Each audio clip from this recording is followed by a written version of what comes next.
Buenos días.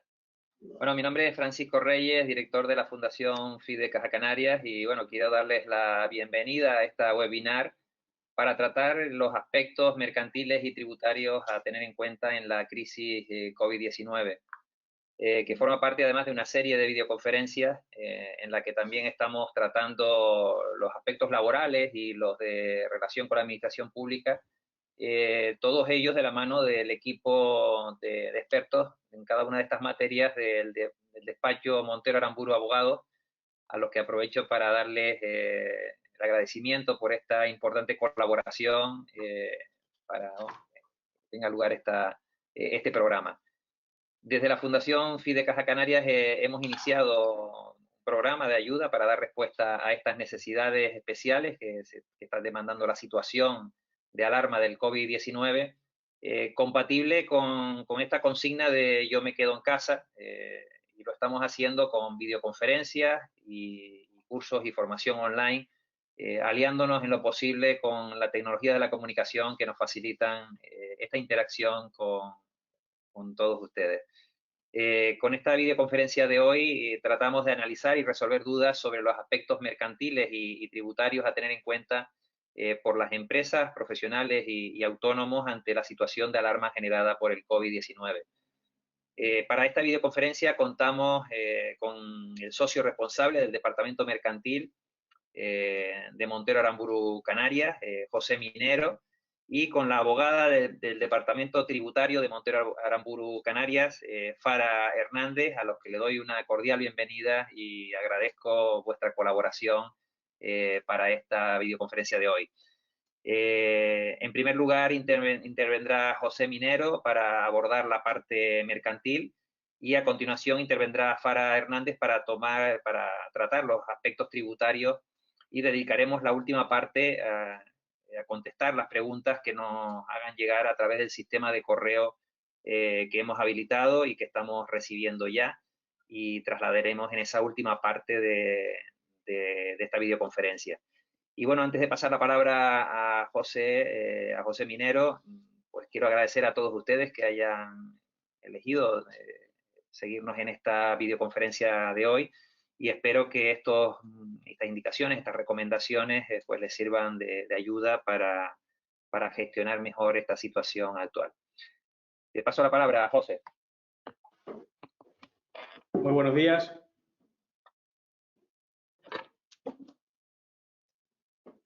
Buenos días a todos.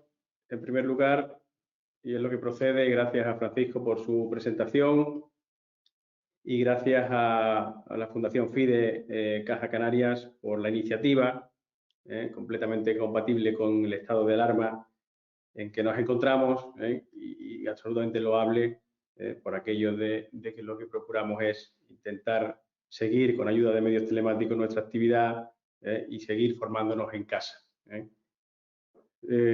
Dicho lo cual, y con los agradecimientos por delante y por seguir contando con Montero Aramburu Abogados en estos ciclos formativos, paso a exponerle a los oyentes cuál es la parte que me toca exponer.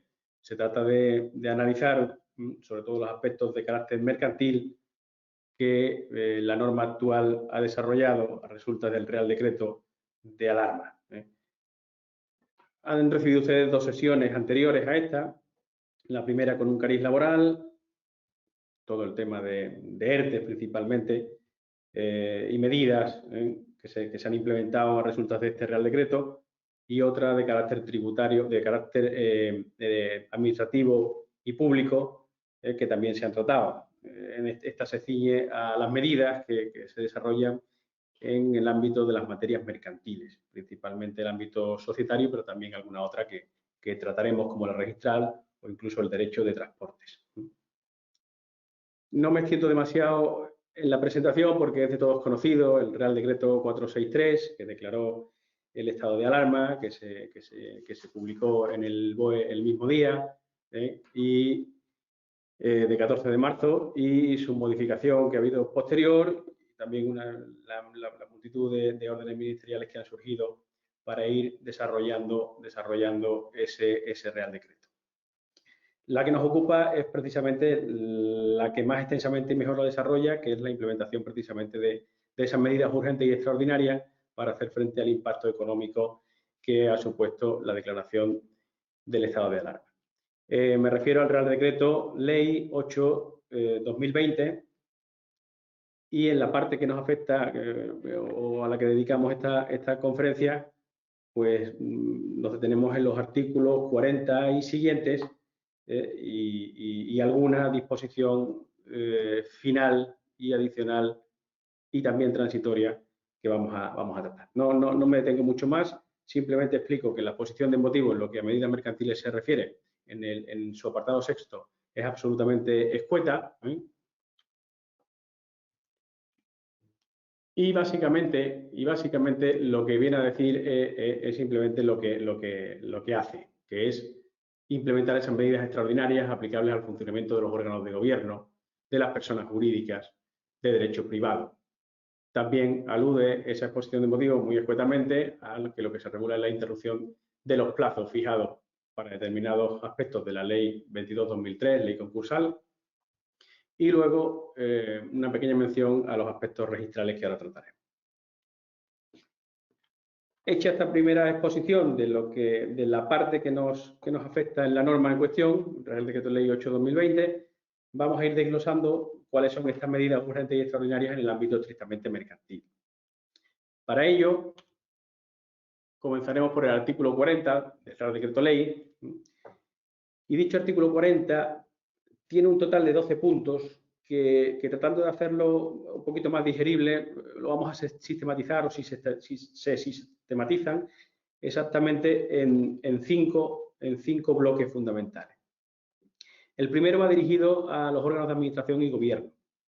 Y lo que viene a decir es que, en primer lugar, cuando los estatutos no lo prevean, los órganos de administración y gobierno de las sociedades civiles o mercantiles, o los consejos rectores de las cooperativas o el patronato de las fundaciones, podrán celebrar por videoconferencia sus sesiones.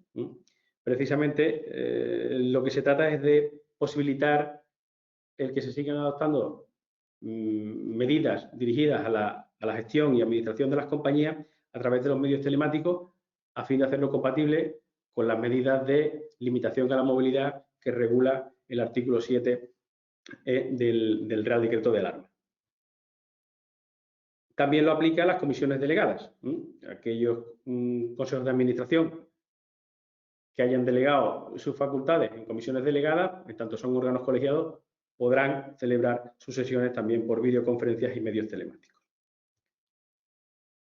A continuación, en este mismo bloque de medidas sobre los órganos de administración y gobierno, también se dice que aquellos acuerdos, aunque no estuviesen previstos en los estatutos, que se adopten mediante reuniones y votaciones por escrito y sin sesión, pues serán válidos.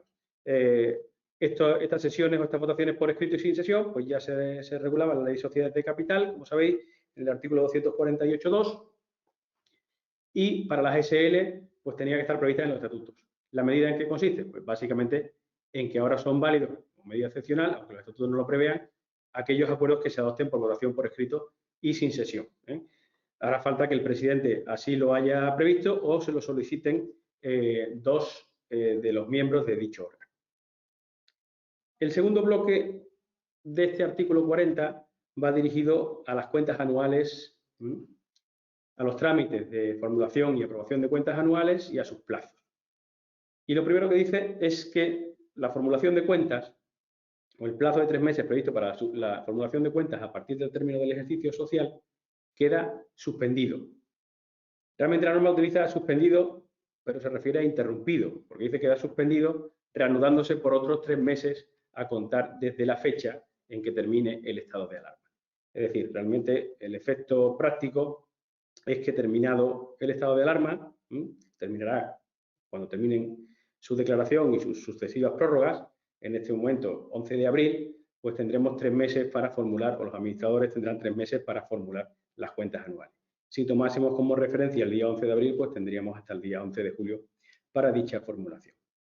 En este mismo bloque, la norma se detiene en la verificación de cuentas, la auditoría, Y lo que viene a decir básicamente es que aquellas sociedades que ya hayan formulado sus cuentas, pues la verificación, los auditores dispondrán de 2 meses desde que finalice el estado de alarma para auditar. Como sabéis, hasta ahora la auditoría, pues el auditor contaba con 1 mes, a partir de, mientras está vigente esta norma y sus efectos, porque la norma tiene vigencia desde que se publica, y para todas aquellas medidas que estén implementadas por la misma, mientras éstas duren y por los plazos que se digan, pues ese auditor dispondrá de 2 meses para auditar, a partir de que se levante el estado de alarma. El tercer bloque de medidas previsto en este artículo 40 se refiere a las juntas generales.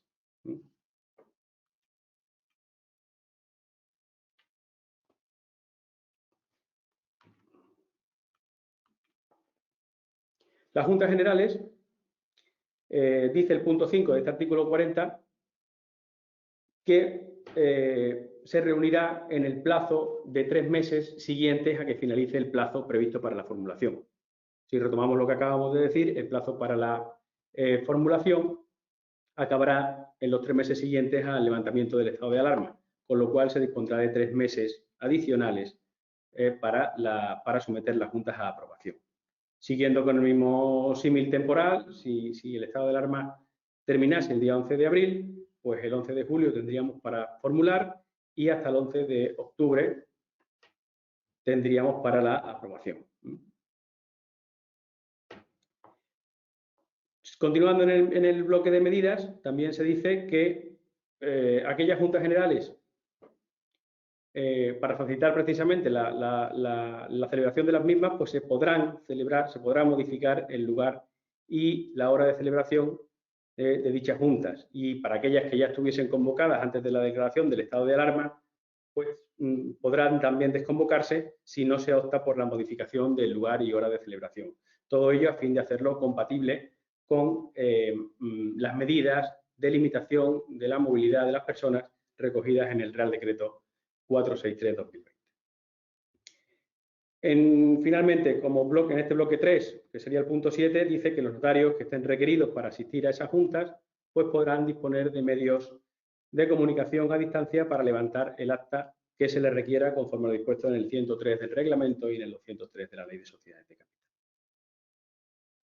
Pasando a otro bloque, según la sistemática que vamos a utilizar de este artículo 140, sería el derecho de separación. Y ahí la norma viene a decir que no podrá ejercerse el derecho de separación mientras esté vigente el estado de alarma. El derecho de separación, como muchos de vosotros sabéis, pues pueden hacer a partir de varias causas. Son las previstas en el 346 de la Ley de Sociedades de Capital, sin perjuicio de otras como la del 348 bis en el caso de reparto insuficiente de dividendos. La del 346, pues, cuando se modifica el domicilio al extranjero, cuando se transforma en sociedad, cuando se sustituye o modifica sustancialmente el objeto social, cuando se altera el régimen de distribución de dividendos, etcétera, pues ese derecho de separación no podrá ejercerse hasta que finalice el estado de alarma. En los casos como el 348 bis, donde estuviese computando ese plazo para el ejercicio de derecho de separación, que suele ser de 1 mes desde que la Junta no reparte el dividendo, puede que haya casos que sean así, pues esa suspensión o ese no ejercicio del derecho debería retomarse a partir del levantamiento del estado de alarma como si una suspensión al uso se tratase, no como la que hemos visto antes respecto de la formulación de cuentas, que realmente viene a ser una interrupción, sino como una suspensión. Es decir, terminado el estado de alarma, se reanuda ese plazo. También en cuanto al derecho de separación en este bloque, que es lo que viene a continuación, en este artículo 40, pues la norma incluye el derecho en las cooperativas el derecho al reintegro de los socios que causen baja en las cooperativas. Y ahí también se prorroga hasta 6 meses los plazos de ese reintegro. Son en la Ley de Cooperativas Estatal, las del artículo 51, pues se prorroga hasta que transcurran 6 meses a contar desde que finalice el estado de alarma.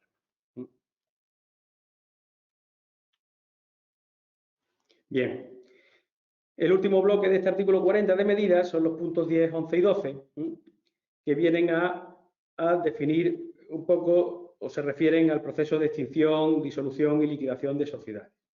Y en este punto, pues se regula que durante aquellas sociedades que terminen, que se extingan por término de su duración durante el estado de alarma, aquellas que tuviesen, no como la mayoría que vienen a tener un término indefinido, sino aquellas que tuviesen un término de duración definido, aquellas que terminasen, pues dicha terminación no se producirá, no conllevará la disolución de pleno derecho hasta que no hayan transcurrido 2 meses a contar desde que finalice el estado de alarma.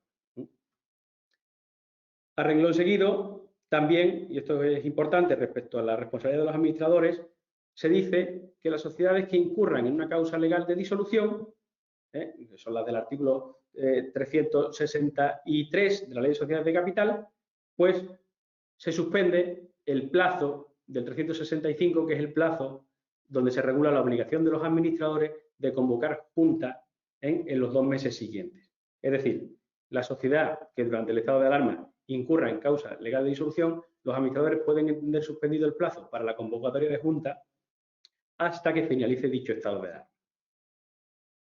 Aquí insisto en lo mismo, es una suspensión, es decir, apliquemos un criterio conservador y entendamos que una vez finalizado el estado de alarma, pues los administradores deberán convocar la junta entendiendo que resta el plazo que quedaba antes de que se declarase el estado de alarma el día 14 de marzo. Y un último apunte en este bloque, también importante. Dicen que no incurrirán en causa, perdón, no responderán de las deudas sociales aquellos administradores que no convoquen la Junta durante el estado de alarma por disposición de esta norma, no responderán de las deudas de la sociedad que acontezcan con posterioridad. Es decir, la norma habitualmente, la norma lo que dispone es, en el 365, es el deber de convocar en los 2 meses siguientes desde que los administradores conocen o deben conocer la causa legal de disolución, y si no lo hacen, el 367 de la norma de la Ley de Sociedades de Capital establece que una responsabilidad objetiva y solidaria de esos administradores. Pues, y esa responsabilidad objetiva y solidaria, pues lo que viene a definir es que responderán de esta forma solidaria con la sociedad, de las deudas que acontezcan con posterioridad. Pues aquí dice no responderán de esas deudas porque la norma a su vez les dice que no responden de ellas porque tienen suspendido su obligación legal durante el estado de alarma.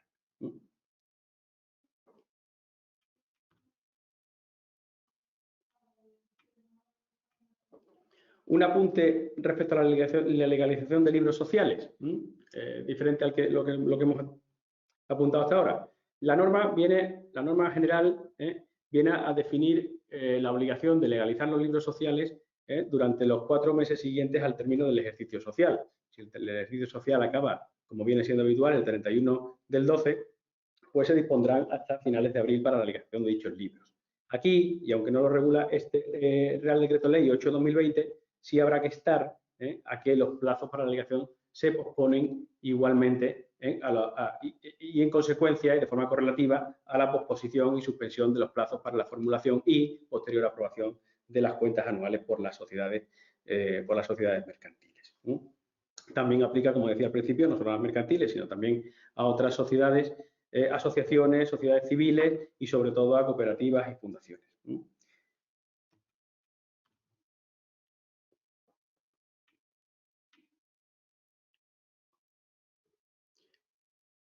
Muy bien, esto lo hemos tratado.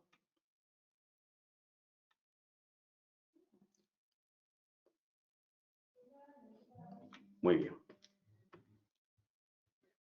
Pasamos entonces al siguiente bloque, que es todo lo regulado en el artículo 41 del Real Decreto Ley que estamos tratando, por el que paso un poquito más rápido, porque se trata de las medidas que aplican a las sociedades anónimas cotizadas. Las sociedades anónimas cotizadas, pues básicamente se benefician durante el estado de alarma o les aplica una dilatación y relajación de los plazos que se llevan a más duración. En concreto, lo primero que aplica de forma excepcional es que las sociedades cotizadas pues, podrán publicar y remitir su informe financiero. Esta obligación de publicar y remitir su informe financiero a la CNMV, pues pueden prorrogarla hasta 6 meses contados a partir del cierre del ejercicio social. Y las juntas generales ordinarias, las juntas generales de accionistas para la aprobación de cuentas, pues la pueden celebrar durante los 10 primeros meses del ejercicio social. Después, el Real Decreto Ley también dispone una serie de medidas que van encaminadas un poco a la formación de la voluntad de los órganos políticos.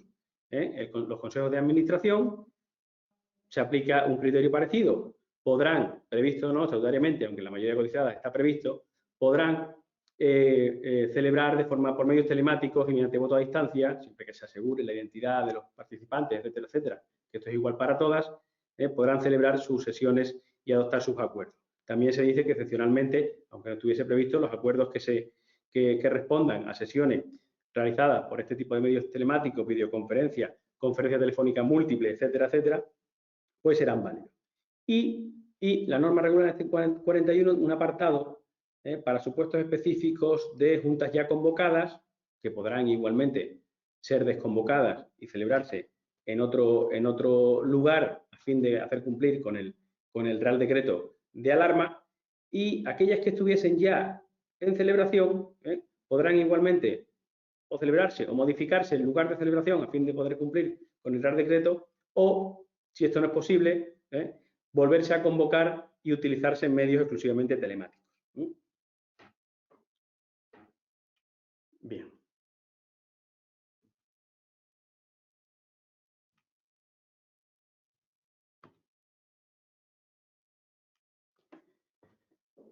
Sobre las medidas de carácter registral, varios apuntes importantes. En primer lugar, los registros continúan abiertos. Los registros continúan abiertos. Eso sí, existen una serie de incidencias precisamente por el estado de alarma que se regulan en este Real Decreto Ley, artículo 42, también en su disposición adicional cuarta y sobre todo en las instrucciones, no resoluciones, de la Dirección General. Esas instrucciones son las que se dictaron principalmente el día 15 de marzo y vienen a decir lo siguiente. Primero, que todo lo que se hubiese presentado en los registros con anterioridad al día 13 de marzo, pues se tramitará. Segundo, que todo lo que se hubiese presentado con posterioridad, o sea, a partir de dicho día, es decir, a partir de la publicación del Real Decreto de Alarma, pues se suspenden los plazos para la calificación y despacho. También se suspenden los plazos de caducidad, y esto es importante, que afecten a todas aquellas notas marginales, anotaciones preventivas, otros asientos registrales susceptibles de cancelación por el transcurso del tiempo, quedan suspendidos. Aquí debemos entender igualmente que hablamos de una suspensión al uso, es decir, se reanudarán los plazos a partir de la finalización de la alarma. Lo dice expresamente, artículo 42, apartado segundo. El cómputo de plazos se reanudará a partir del día siguiente a la terminación o su prórroga. Bien.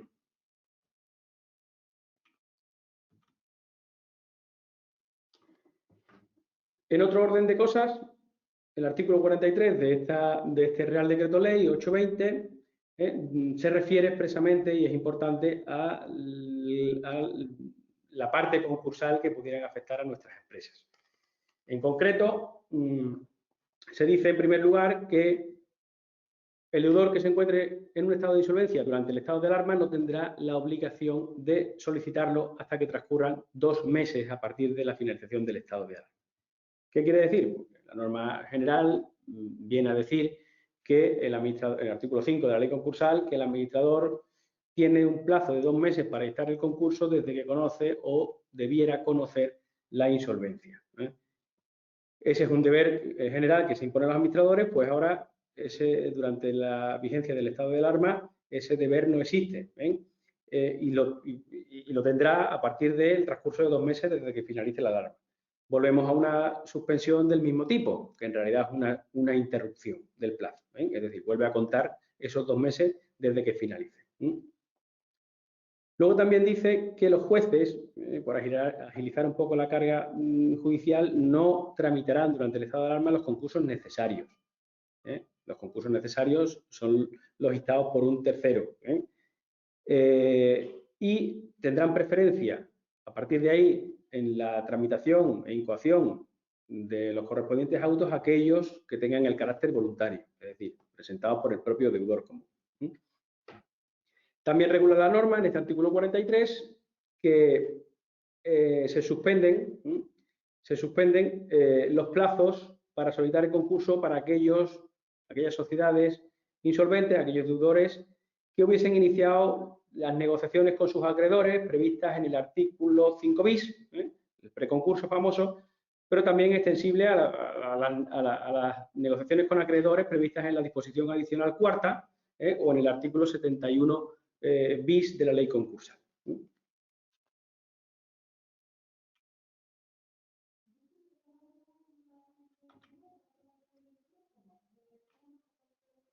Bien, un apunte general sobre las medidas de carácter procesal, que son básicamente esas que ponen ahí, que son dos. La primera es que los plazos de prescripción y caducidad de acciones y derechos quedan suspendidos durante el estado de alarma, y en su caso su prórroga, evidentemente. Y en segundo lugar, que se acordará la suspensión general de plazos y procedimientos judiciales en todos los órdenes jurisdiccionales. Esta es la disposición general y es así, y simplemente se tramitarán las medidas que ya se han dispuesto expresamente, que son de especial urgencia, y así se dispone. Pero en general lo importante es que acciones y derechos quedan suspendidos, y aquí es la definición clásica de la suspensión, para tenerlo todos claros, y la suspensión general también de los plazos, con lo cual se reanudarán el cómputo de esos plazos a partir de la terminación del estado de alarma. Un último apunte, o unos apuntes finales sobre la materia mercantil y que considero que pueden ser importantes para todos los oyentes y las empresas que puedan asesorar, que es sobre transportes. Básicamente, el Real Decreto de Alarma faculta a los ministerios correspondientes para regular aquello que sea necesario para implementar las medidas propias de su promulgación. En concreto, en la parte de transporte, pues se han dispuesto órdenes ministeriales al respecto. Y en concreto, solo por tenerlo claro, pues el Real Decreto regula en su artículo 10 y en su anexo, pues a esos comercios, principalmente de carácter minorista, que han visto suspendida su actividad. Sin embargo, el transporte de mercancías y la provisión de las mismas a los clientes está permitido, siempre que sean unas entregas a domicilio y con las medidas sanitarias correspondientes que también se han publicado. A este respecto, y por solventar alguna duda que ha surgido en este periodo, se puede perfectamente, según las características de la carga, que en ese transporte de mercancías vayan 2 personas con las debidas medidas sanitarias en la cabina. Y, salvo que existan a partir de ahora alguna cuestión que yo creo que es lo más interesante, una vez expuesto de este modo y intentando ceñirnos al tiempo de que dispongo, creo que lo más interesante es que a partir de ahora se habrá un debate con las consultas que podáis hacer y ahí pues hablemos más distendido sobre algún caso concreto, alguna cuestión que os pueda preocupar. Y sin más, daros las gracias por estar ahí, por quedaros en vuestras casas y por tener la paciencia de escucharnos y además de formaros mientras cumplís con los deberes que nos afectan a todos. Muchas gracias.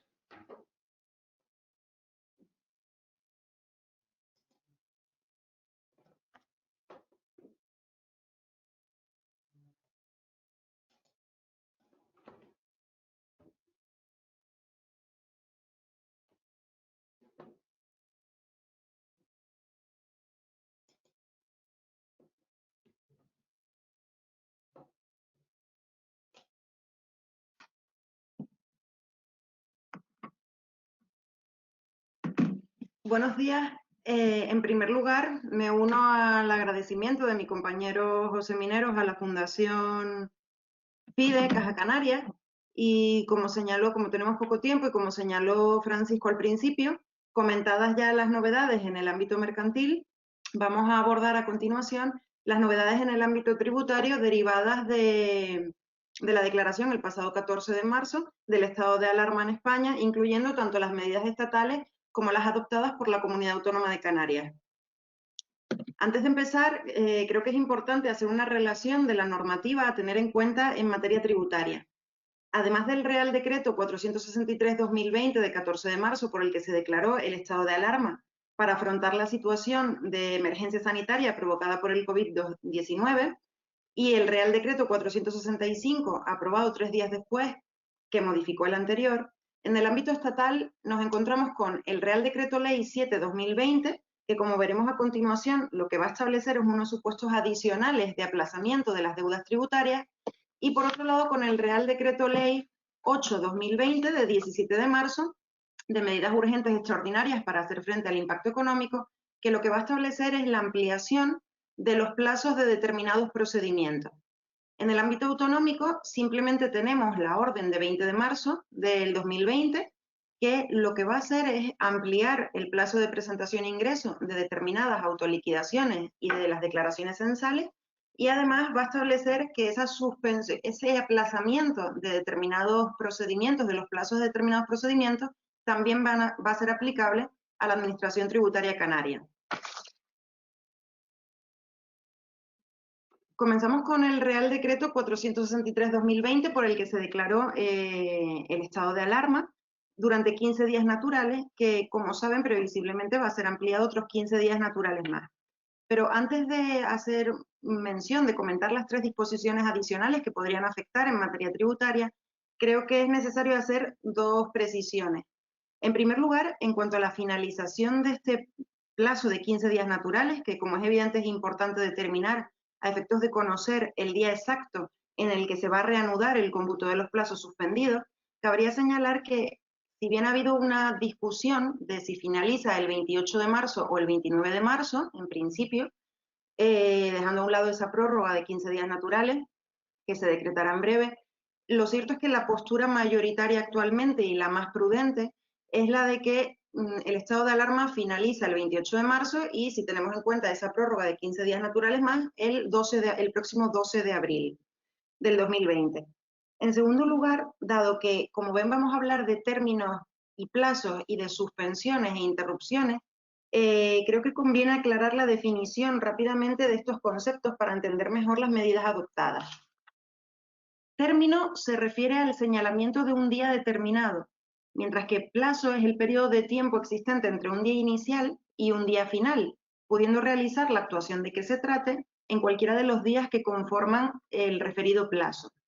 Por su parte, cuando hablamos de suspensión, la suspensión de un plazo implica que el mismo se detiene, se congela, queda paralizado en un momento determinado por la existencia de un obstáculo o una causa legal, reanudándose cuando dicho obstáculo o causa ha desaparecido en el mismo estado en el que quedó cuando se produjo la suspensión. Es decir, si tengo un plazo de 30 días y se suspende cuando ya han transcurrido 15, una vez desaparezca esa causa legal o ese obstáculo, voy a tener los 30 días los 15 días que me restaban, porque ya he consumido los 15 primeros.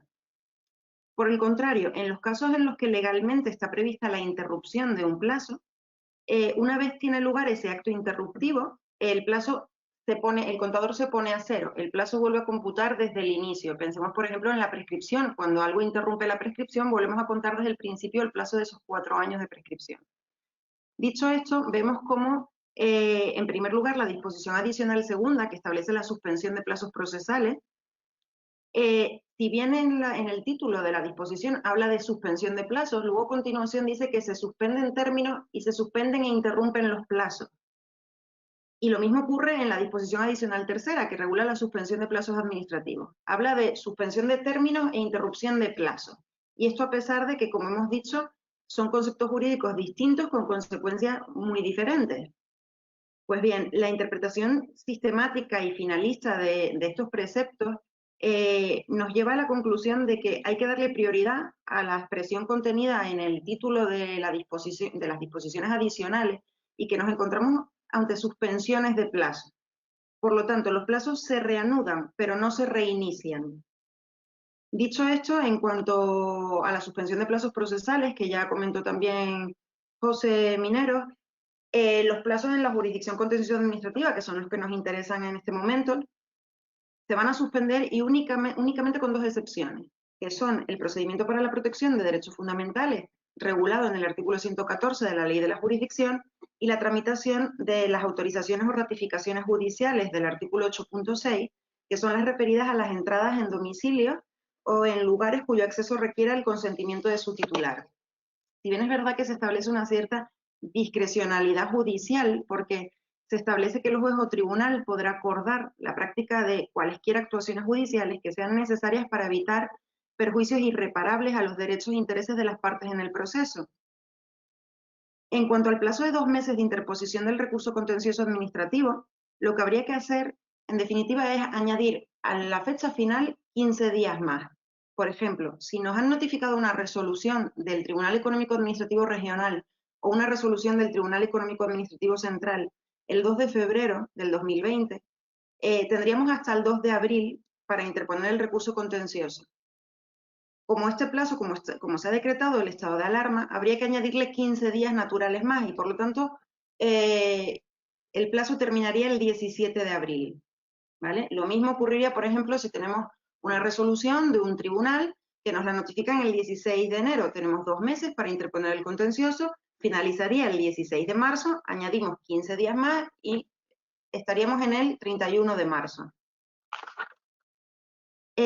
Con respecto a la disposición adicional tercera, que es la suspensión de plazos administrativos, esta disposición adicional generó dudas desde el primer momento porque no estaba claro si resultaba de aplicación en el ámbito tributario, ya que no está claro que los procedimientos de la Ley General Tributaria sean procedimientos de las entidades del sector público.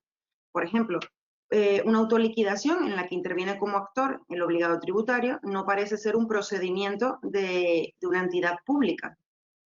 Esto fue aclarado por el Real Decreto 465/2020, que modifica la disposición adicional tercera, introduce un nuevo apartado 6 en el que se dice que no será de aplicación esta suspensión de plazos administrativos a los plazos tributarios, ni afectará en particular a los plazos de presentación de declaraciones y autoliquidaciones tributarias.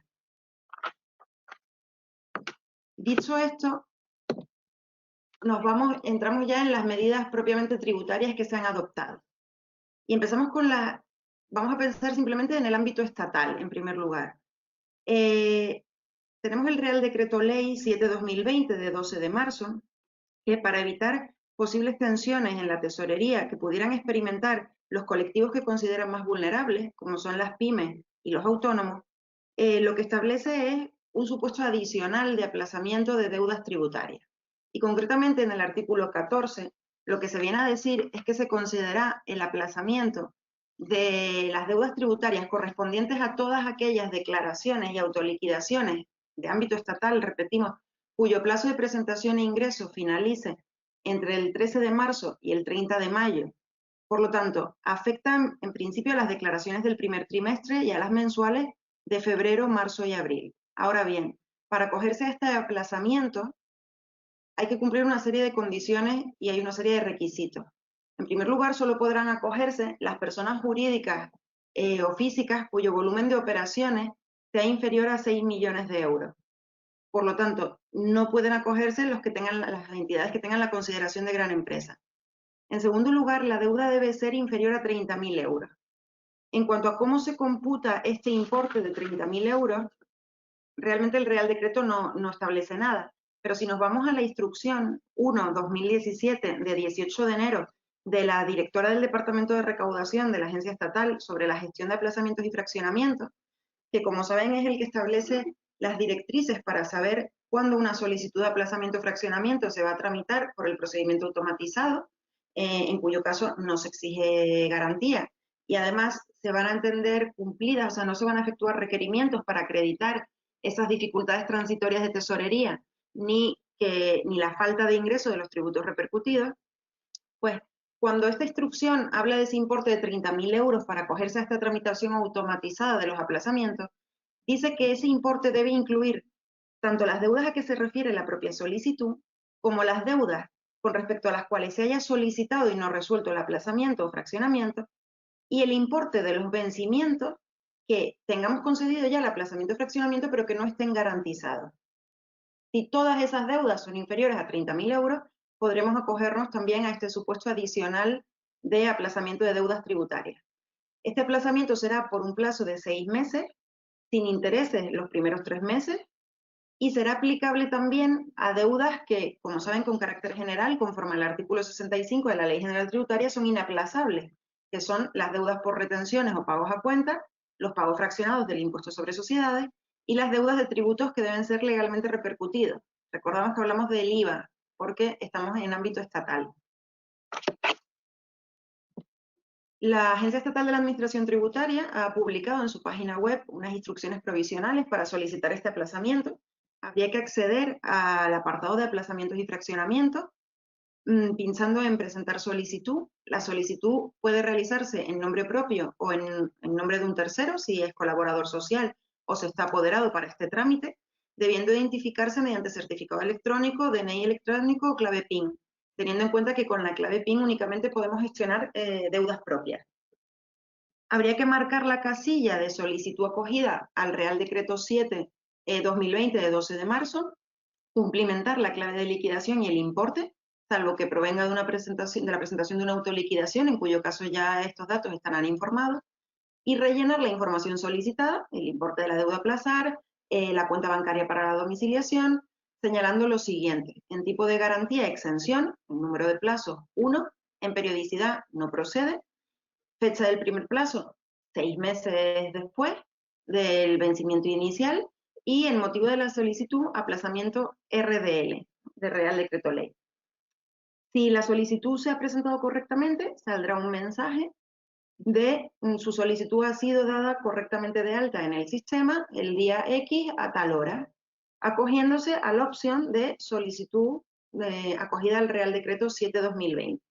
Hay que tener en cuenta que para la concesión de este aplazamiento excepcional o especial, es necesario no incurrir en las causas de denegación previstas en la normativa. Es decir, por ejemplo, es necesario tener dificultades transitorias de tesorería, no estructurales.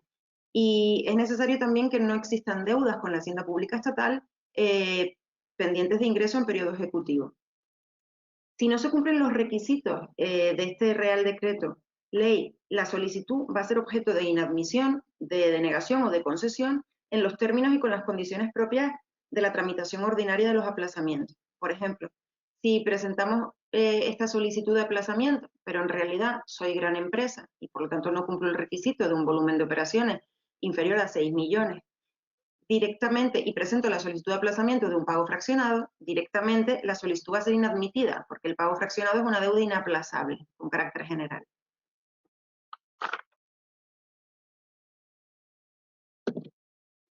Y volviendo al tema ya de las suspensiones que comentábamos, de los plazos, el Real Decreto 8/2020 de 17 de marzo, más que suspensiones, realmente lo que establece es una ampliación de los plazos de determinados procedimientos tributarios. Y se recuerda en la disposición adicional 9ª, que como ya hizo el Real Decreto 465/2020, que modificó el de declaración de estado de alarma, se recuerda que la suspensión de plazos administrativos no es aplicable en materia tributaria. Y lo que establece es lo siguiente: lo que establece es que los plazos que vemos en la diapositiva, es decir, determinados plazos van a ampliarse, y van a ampliarse hasta el 30 de abril o hasta el 20 de mayo, en función de si se han iniciado antes o después de la entrada en vigor de este Real Decreto, es decir, del 18 de marzo del 2020.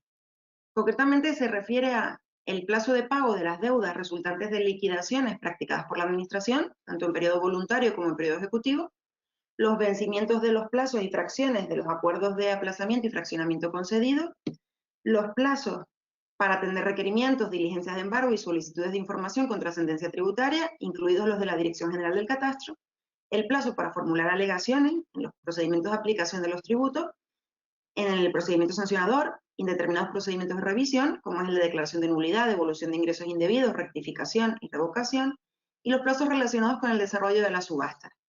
Estos plazos serán ampliados, como decimos, hasta el 30 de abril o hasta el 20 de mayo, en función de si se han iniciado antes o después del 18 de marzo.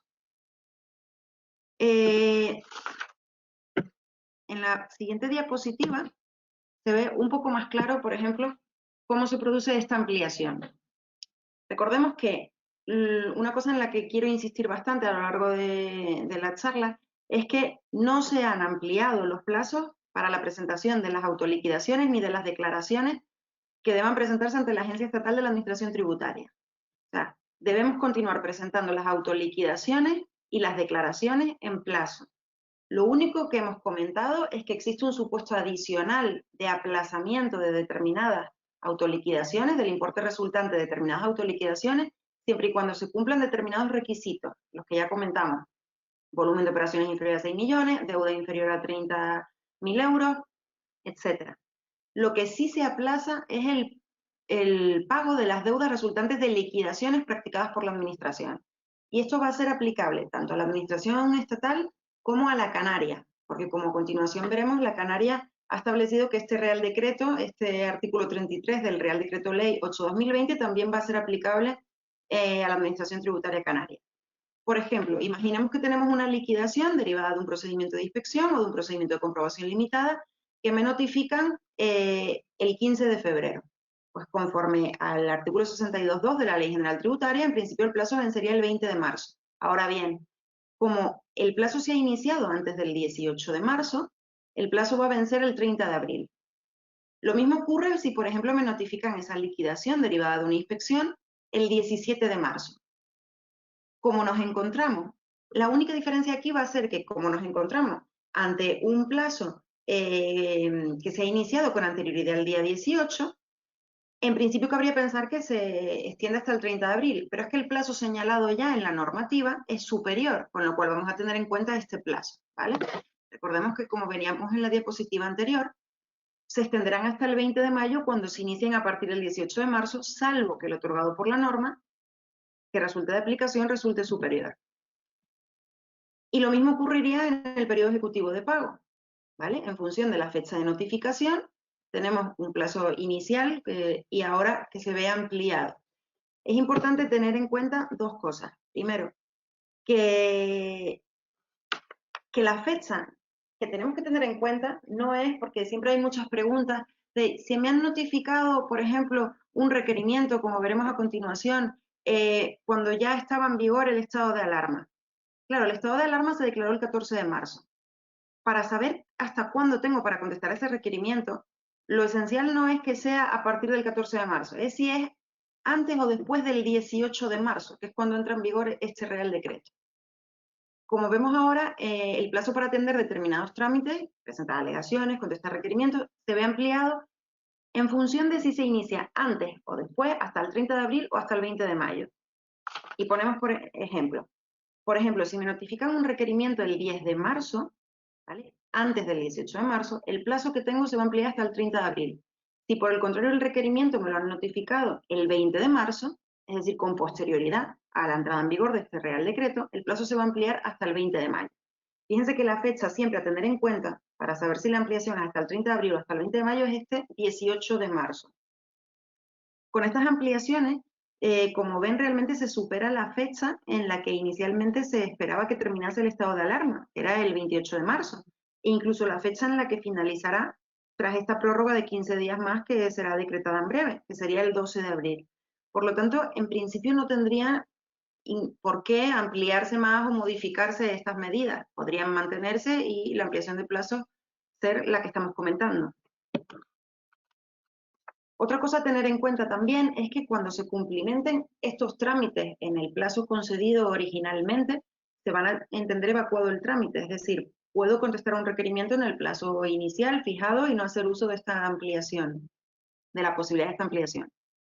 Para terminar con las medidas de ámbito estatal, el artículo 33, que regula esta suspensión de plazos en el ámbito tributario, que como vemos es más bien una ampliación de plazos, establece que entre el 18 de marzo y hasta el 30 de abril no se va a proceder a la ejecución de garantías que recaigan sobre bienes inmuebles, que durante este periodo de 18 de marzo a 30 de abril tampoco va a computar a efectos de la duración máxima de los procedimientos de aplicación de los tributos, ni a efectos de prescripción y caducidad, y que el plazo para interponer recursos o reclamaciones económico-administrativas no se iniciará hasta el 1 de mayo. Sobre esto vamos a volver, un poco más adelante vamos a volver sobre este tema del plazo para interponer recursos o reclamaciones. Finalmente, en cuanto al ámbito autonómico, lo que tenemos, como decíamos, es únicamente la orden de 20 de marzo, que lo que hace es que, partiendo de la base, como ya hemos dicho, de que los plazos para la presentación de autoliquidaciones no han quedado afectados por las medidas que comentábamos, no estando por tanto ni suspendidos ni ampliados, Con esta orden lo que se establece es que, bueno, que sí se considera oportuno en el ámbito de la Comunidad Autónoma de Canarias ampliar los plazos de presentación de determinadas autoliquidaciones y de las declaraciones censales. Y, por tanto, lo que se hace es ampliar hasta el 1 de junio del 2020 la autoliquidación del primer trimestre del 2020 de IJIC. Tengan en cuenta que de forma tácita se está excluyendo ya a los empresarios o profesionales con obligación de presentar autoliquidaciones mensuales, entre los que se encuentran los que han tenido un volumen de operaciones en 2019 superior a 6 millones de euros. Se amplía también hasta el 1 de junio del 2020 el plazo de presentación de la declaración censal de comienzo, modificación y cese, cuando la fecha de finalización de dicho plazo se produzca durante la vigencia del estado de alarma, y también la declaración censal relativa al régimen especial del grupo de entidades de IJIC, es decir, modelos 400 y 401. Y en cuanto al impuesto sobre transmisiones patrimoniales y actos jurídicos documentados y el impuesto sobre sucesiones y donaciones, lo que hace es ampliarse el plazo de presentación de estas autoliquidaciones, en el caso del ISD de actos intervivos, en 2 meses para los hechos imponibles devengados durante el estado de alarma, en 1 mes desde la finalización del estado de alarma para hechos intervivos cuando el hecho imponible se haya devengado con anterioridad y venza durante el estado de alarma, y también en 2 meses las autoliquidaciones de ISD mortis causa. Conclusiones de todo esto, que a lo mejor he ido un poco rápido. Bueno, antes que nada, como esto ya lo comenté, la suspensión de los plazos que comentábamos para presentar contestaciones a requerimientos, para presentar alegaciones en procedimientos de aplicación de los tributos, para ingresar las deudas derivadas de liquidaciones practicadas por la Administración. Estos plazos, esta ampliación de plazos va a ser aplicable también a los tributos gestionados por la Comunidad Autónoma de Canarias por el artículo 3, que considera aplicable el Real Decreto 8/2020. Y como decimos, vamos a conclusiones. Conclusiones es que en el ámbito estatal se mantiene el plazo de presentación e ingreso de las declaraciones y autoliquidaciones tributarias. Es decir, que deben continuar presentándose dentro de los plazos ordinarios. Lo que se ha establecido simplemente son supuestos adicionales de aplazamiento de deudas tributarias. Recordemos, solo las empresas las personas físicas o jurídicas, cuyo volumen de operaciones no supere los 6 millones, podrán aplazar 6 meses sus deudas tributarias, incluidas las retenciones, el IVA y los pagos fraccionados, cuando la deuda sea inferior a 30.000 euros. La deuda computada, como decíamos, teniendo en cuenta no solo la propia solicitud de esta deuda concreta, sino las deudas que ya haya solicitado el aplazamiento y no se haya todavía resuelto. Si no se diese alguno de los requisitos para la aplicación del Real Decreto Ley 7/2020, porque el volumen de operaciones supere los 6 millones o la deuda fuese superior a 30.000 euros, no sería aplicable, no sería aplicable este fraccionamiento, no sería aplazable en ningún caso ni el IVA, ni las retenciones, ni los pagos fraccionados. Y habría que estar a lo dispuesto en la Ley General Tributaria y en el Reglamento General de Recaudación con carácter general. Y otra conclusión es que se amplían los plazos para determinados trámites, así como el plazo de pago de las liquidaciones giradas por la Agencia Estatal de la Administración Tributaria. En el ámbito autonómico, a diferencia de lo que ocurre en el estatal, sí se amplía el plazo de presentación e ingreso de determinadas autoliquidaciones tributarias, pero vemos que son solo las relativas al impuesto sobre transmisiones patrimoniales y actos jurídicos documentados y al impuesto sobre sucesiones y donaciones, y la autoliquidación trimestral de IJIC correspondiente al primer trimestre. Y también, como decíamos, se amplían los plazos en los mismos términos que en el ámbito estatal para determinados trámites y el plazo de pago de las liquidaciones giradas por la Administración Tributaria Canaria. Y ya para terminar, que no sé cómo voy de tiempo, vamos a comentar unas dudas que se nos han planteado, por si ya me adelanto a dudas que les puedan surgir, que es, por ejemplo, el plazo de interposición de recursos. Antes decíamos que se establecía en el artículo 33 que el plazo para interponer un recurso o una reclamación no se iniciaría hasta el 1 de mayo. Pero claro, habla de no se iniciará hasta el 1 de mayo. ¿Qué ocurre cuando el plazo para recurrir se hubiese iniciado antes del 18 de marzo del 2020? Pues bien, claro, tendríamos que ir a la disposición adicional cuarta del Real Decreto 463/2020, que es la que establece que los plazos de prescripción y caducidad de cualesquiera acciones y derechos quedan suspendidos durante el plazo de vigencia del estado de alarma y, en su caso, las prórrogas que se adopten. Conclusión, que por esta disposición adicional cuarta también se encuentran suspendidos los plazos para interponer recursos y reclamaciones con respecto a los actos notificados antes del 18 de marzo. ¿Qué ocurre? Que a nuestro juicio se encuentran suspendidos. Suspendidos es, como comentábamos al principio, que una cosa es la interrupción y otra la suspensión. Suspendidos es que se reanudan por el tiempo que reste. Es decir, que si yo tengo un mes para interponer un recurso de reposición o una reclamación económico-administrativa, si ya he consumido 15 días, me quedarán otros 15 días. ¿Qué ocurre? Que parece que la administración, la Agencia Estatal de la Administración Tributaria, no lo ha visto así, porque en respuesta a una de las preguntas, en el repertorio de preguntas frecuentes publicado en su página web, contesta a la pregunta de qué plazo tengo para presentar un recurso de reposición o una reclamación, si me notifican un acto o una resolución antes del 14 de marzo, y dice que contesta que el contribuyente dispone del plazo de un mes que se iniciará de nuevo el día 1 de mayo. Por tanto, parece entender que se produce una interrupción del plazo. Nuestra recomendación es que frente a actos y resoluciones notificados antes del 18 de marzo, se interponga el recurso de reposición o la reclamación económico-administrativa en el plazo original desde su notificación, porque como vemos, hay dudas con respecto a los plazos que se hubiesen iniciado antes del 18 de marzo. Y sobre todo hay dudas de si se trata de una suspensión, como establece la disposición adicional cuarta, o, como señala la Administración, que se reiniciaría, se pondría el cómputo a 0 y se iniciarían otra vez el plazo de un mes el 1 de mayo.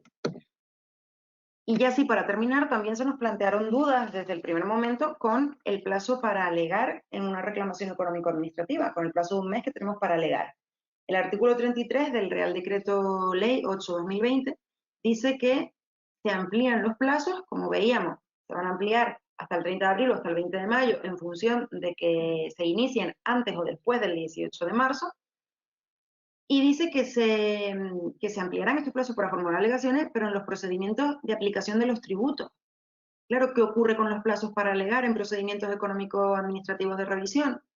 Pues nos hemos intentado poner en contacto con los tribunales económico-administrativos regionales y todavía no lo tenemos claro. Lo que es cierto es que en su buzón de voz, el Tribunal Económico Administrativo Central señala que, bueno, que para garantía de los ciudadanos, conforme al Real Decreto por el que se aprueba, por el que se declara el estado de alarma, pues que se suspenden términos y se interrumpen plazos. Y también que se interrumpen los plazos se suspenden los plazos de caducidad y prescripción de cualquier acciones y derechos.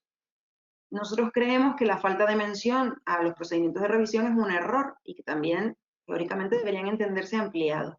De todas formas, nuestra recomendación vuelve a ser la misma, presentar las alegaciones en el plazo original.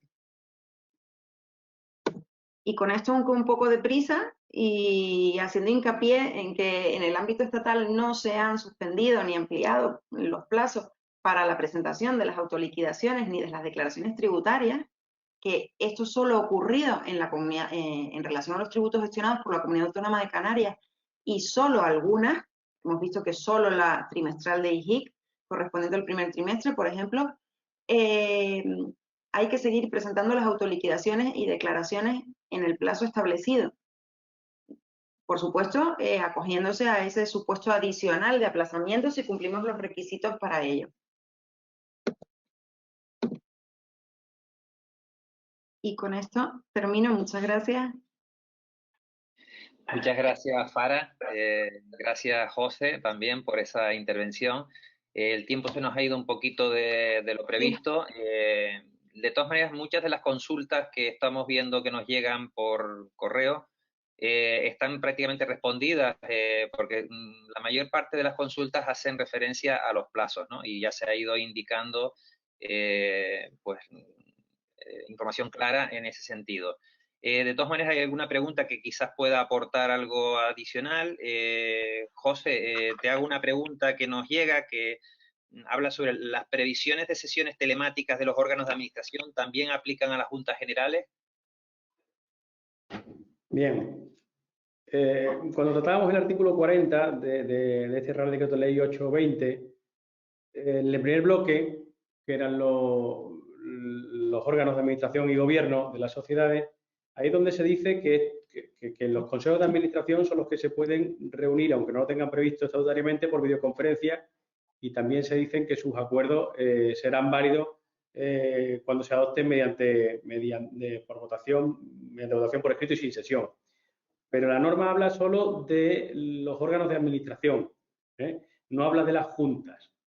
Las juntas generales, si no lo tienen previsto, en principio la norma no permite que tengan carácter telemático. Hablo de las sociedades no cotizadas, el artículo 40.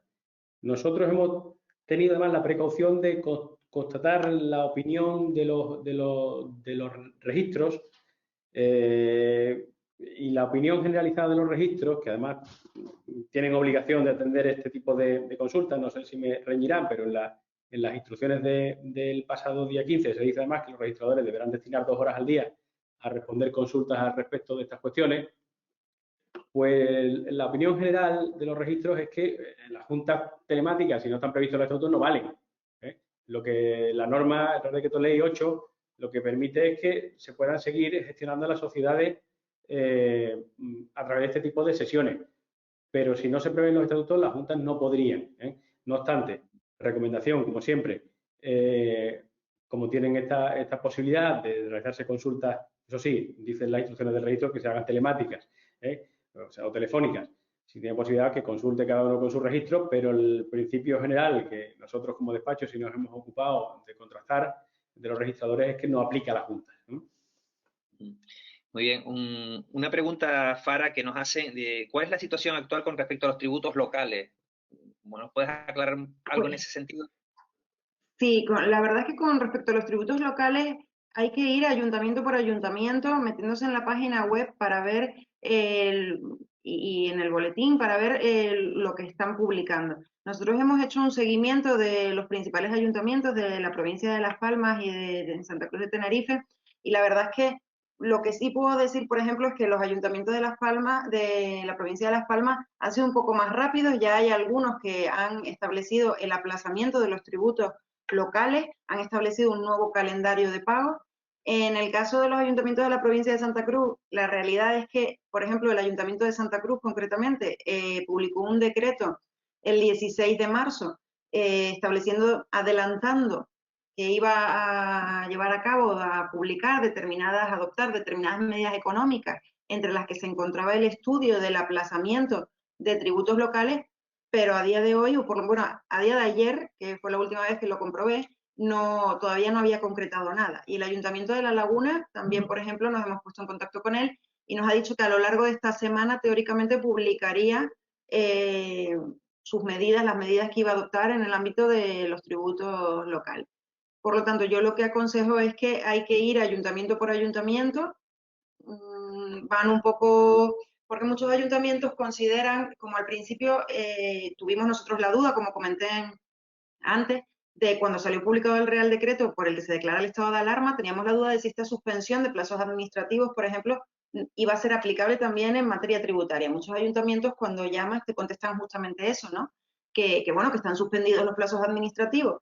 Pero claro, ya se ha aclarado que esto no afecta a la materia tributaria, con lo cual se han visto con que tienen que pronunciarse ya y bueno, cada ayuntamiento va a su ritmo. Muy bien. José Pinero, otra pregunta que nos hacen. ¿Qué sucede si la Junta ya estaba convocada y los administradores no desconvocan o cambian los términos de la convocatoria? Bien. Lo que la norma prevé es que está todo previsto un poco para las juntas que están pendientes de convocatoria. Pero es verdad que regula en el punto 6, en ese bloque de relativo, como explicaba, las juntas generales dicen que prevé ya que haya juntas que estén convocadas. Y dice que el órgano de administración podrá modificar el lugar y la hora que tuviese previsto. La pregunta, entiendo que es, ¿qué pasa si el órgano de administración no lo modifica? Es decir, si ya está convocada, imaginemos, antes de la declaración del estado de alarma y se va a celebrar 5 días más tarde, o incluso en el periodo entre la declaración de alarma del día 14 y el miércoles 18 en que se publica esta norma. Yo entiendo que si la administración no opta por la desconvocatoria y opta por celebrar, evidentemente eso es incompatible con la restricción a la movilidad que tuviesen los socios. Con lo cual, si no se ha previsto una nueva convocatoria y esta no se ha desconvocado y la Junta aún así se ha llevado adelante sin la asistencia de los socios, pues muy probablemente esa Junta sea susceptible, o sus acuerdos sean susceptibles de impugnación. Se podrían impugnar ante los tribunales. Muy bien, otra pregunta, y quizás vamos cerrando aquí, Fara. ¿Podrías dar información sobre el próximo pago a la Administración Tributaria Estatal de los modelos 131 de actividades económicas en estimación objetiva? Pues sí, el modelo 131, que es el pago fraccionado en IRPF para estimación objetiva, como decíamos, vamos a ver, en el ámbito estatal no se suspenden ni se amplían los plazos para la presentación de autoliquidaciones ni declaraciones, con lo cual hay que presentarlo en plazo.